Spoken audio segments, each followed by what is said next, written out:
Mereka yang usianya panjang itu ternyata sederhana.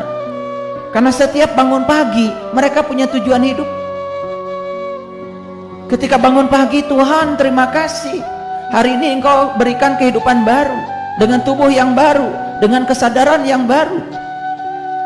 Izinkan aku untuk menghabiskan hari ini. Dan tidak boleh ada satu makhluk pun yang terluka dengan kehadiranku. Tidak boleh ada satu makhluk pun yang berkurang kebahagiaannya ketika bertemu denganku. Tujuan mereka sederhana saja, ingin membahagiakan orang hari itu. Coba kita belajar membahagiakan orang, gak usah 10 hari, 1 hari saja. Pagi-pagi itu kalau punya uang, ambil uang itu, masukkan ke dompet kita, ke saku kita.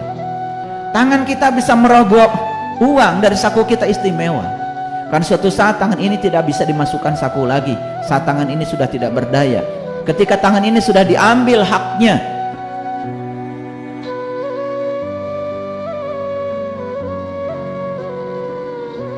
bikin tujuan tuh sehari-sehari aja.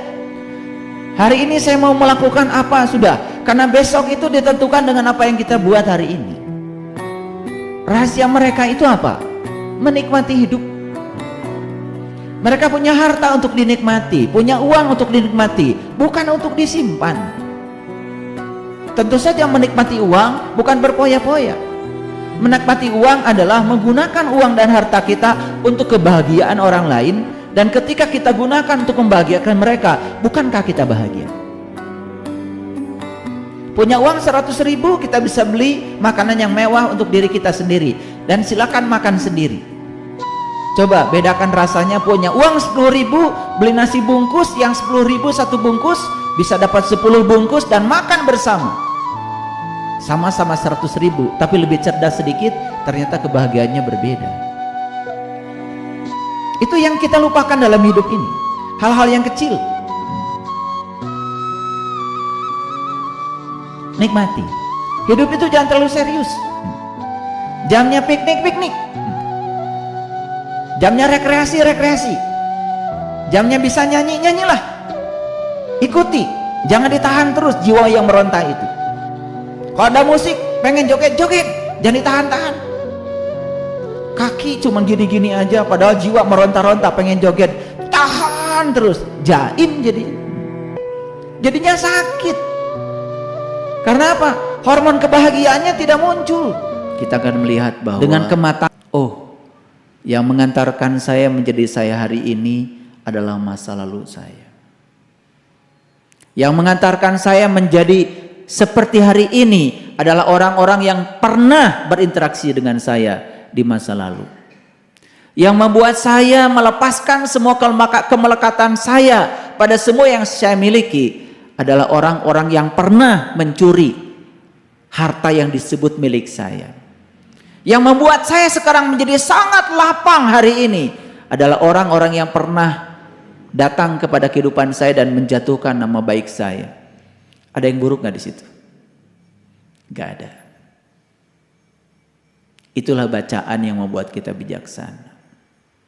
Karena kita sadar bahwa sesungguhnya apa yang terjadi itulah kebenaran. Kita sudah melihat sin dalam diri kita. Makanya sin itu gerginya 3 kan. Sin itu gerginya 3. 3 itu 1 bertemu dengan 2. Makanya kalau di Quran ada kata-kata, ya, aku angkat 12 pemimpin. Nabi Musa mencapai pencerahan tepat saat dia memukul batu. Jadi kebanyakan sholat cuma di dimensi luar, dimensi kulit, tidak sampai pada dimensi peleburan. Akibatnya apa? Hanya terjebak oleh rutinitas. Akibatnya sholat yang syar'i itu menjadi beban. Aduh, belum sholat.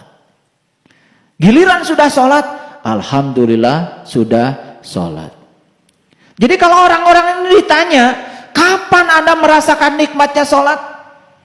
Dan hampir semua orang mengatakan, nikmatnya sholat justru ketika sudah selesai sholat. Coba, kalian kan suka begitu. Begitu waktunya sholat, langsung ambil wudhu, kemudian sholat cepet-cepetan. Udah assalamualaikum, assalamualaikum. Alhamdulillah, tenang, sudah sholat. Kok tenangnya itu sudah sholat, bukan ketika sholat? Kok bahagianya itu setelah sholat, bukan ketika sholat? Kan aneh. Padahal Nabi Muhammad dalam sebuah hadis mengatakan hiburannya beliau itu ketika sholat. Berarti saat sholat beliau bahagia. Ketika berhenti sholat sedih karena berpisah. Ini kan kebalikannya kita ini, betul nggak? Makanya kita dengan Nabi Muhammad kan beda sedikit. Nabi Muhammad itu kan sedikit tidur, kalau kita sedikit-sedikit tidur. Nabi Muhammad itu sedikit marah, kalau kita sedikit-sedikit marah, kan beda sedikit.